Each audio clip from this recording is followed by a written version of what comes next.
OK, thanks to Gareth for his point. Let's go to Danny in Denniston. Good evening, Danny. Hello there, Sheila. Is it Hugh and Jim Duffy tonight? Yeah. That's right, yeah. Hi, Danny. Yeah. I've got 2 points. My first point is about Walter Smith's comments yesterday and today in the press. We've been told for a few months that Rangers are privately not happy with Celtic criticising referees, and we've been told, like just recently that it's out in the press now that Rangers have been apoplectic with rage about Neil Lennon criticising Rangers players. And Walter Smith has come out after the last Old Firm game. He criticised the ref, said he made bad decisions due to the crowd influencing him. And yesterday he criticised the ref and he criticised a Kilmarnock player. So it's no long till he comes back round and bites you in the bum, Walter. Yep.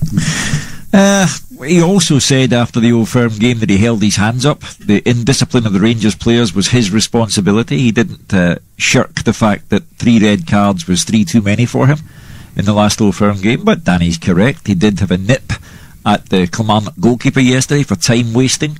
He did also say, were Kilmarnock not fortunate? Was Jelavic not a penalty? He turned the boy and was pulled down the box, and it was a penalty kick. If Kilmarnock's penalty is a penalty and that one isn't, then I've wasted my time in football for a long while. So Walter's had his say. So, it's fair. Neil Lennon can have his say. Walter should have his say within the parameters of the game's laws. But is it not a bit hypocritical if Rangers are to have a go at Celtic for criticising? Yeah, I mean, I've said this time and time again, Sheila, I don't like managers making comments on other teams at any time. I think you should focus on your own team, and if you're going to mention the officials, then I think you leave yourself wide open, because exactly as Danny said, it's going to come around a time whether it's to do with time wasting. When Walter was complaining about the goalkeeper, he said he had no problem with him wasting time. Well, his problem was the referee should have, said something to him, early on in the match to make him stop it. I don't know how much injury time was added on, or extra time was added on. So I don't know whether the referee looked at that or not. But I think the time to do it is when you're winning, which Walter Smith's clever enough to do, not when you're losing. But I do agree with some of the sentiments that Danny said. It's maybe not been as consistent in terms of his criticism, but the bottom line is, like any manager, they will. I mean, Peter Houston yesterday, for instance, after the game, referred to Callum Murray, and he said he didn't think Callum Murray had a very good game. And again, I just feel that most managers will complain about referees at one stage or another. So I don't think you should be mentioning it when it involves another team. It might be consistent with a man who is approaching the end of his managerial career. There are 2 trophies at stake for him.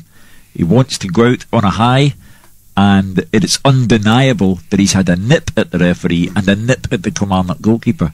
But he's done it in a reasonably subdued fashion, and as a press man, we're always interested in people being allowed to express themselves in an allowable manner. Danny, what was your second point? My second point was a few months ago, Gary Hooper was at a fashion show and was grilled by the press and kind of fell into the trap of saying a few things that he probably shouldn't have said. And Celtic tried to quell the story, and Darryl King on this station scoffed and laughed at Celtic trying to quell the story. Celtic said the reason they tried to quell the story was because Gary Hooper was young and was only here 5 minutes.